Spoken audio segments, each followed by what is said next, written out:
اول حاجه 3 معالق كبار من القشطه، ممكن تكون وش اللبن بس بلاش بتاعه الماركت، يفضل تكون قشطه بلدي.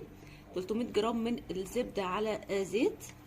انا حاطه 250 جرام زبده و50 جرام من الزيت. معلقتين كبار من السكر. هقلب بقى كويس لحد ما الزبده والقشطه والسكر يدوبوا مع بعض. معايا انا كوبايتين كبار من الحليب وعليهم معلقه كبيره من الخل. انا كنت عايزه بس اخليه قاطع او رايب، لان احنا لو عندنا لبن قرب مننا يبقى حلو جدا مع القرص. دلوقتي بقى معايا كيلو من الدقيق جميع الاستعمالات، ربع كوبايه او تلت كوبايه من السمسم،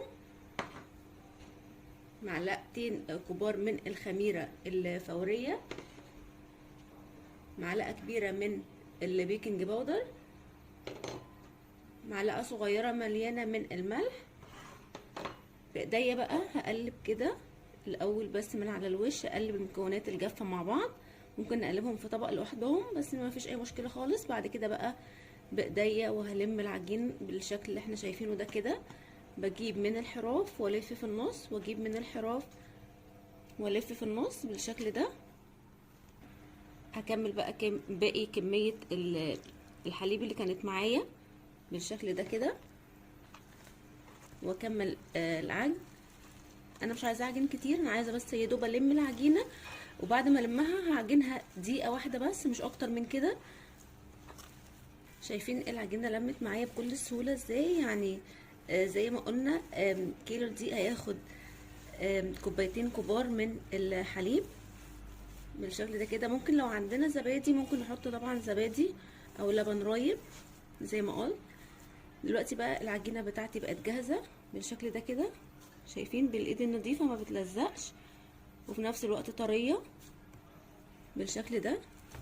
هسويها وهسيبها تتخمر تقريبا نص ساعه، مش عايزاها تتخمر كتير، نص ساعه، لان لسه بعد ما اشكلها هترجع تتخمر مره كمان. دلوقتي القرص بتاعتي بعد ما اتخمرت معايا بالشكل الجميل ده، شايفين بقى قد ايه هشه من جوه بالشكل ده كده كده اختمرت.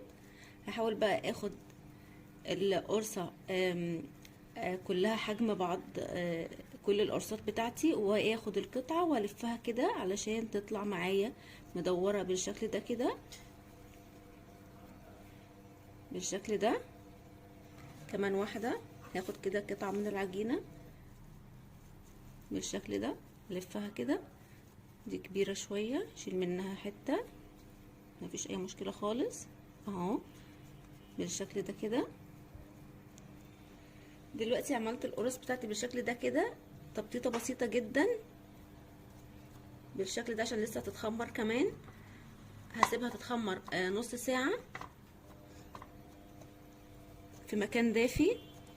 هتترفع تاني، انا عايزاها مقلبظه حبتين كده. انا بحب جدا ان القرص ما تكونش رفيعه قوي بالشكل ده كده. القرص بتاعتي اتخمرت معايا هنا بقى معلقه من الزبده، معلقه من القشطه، معلقه من الزيت، معلقه من السكر.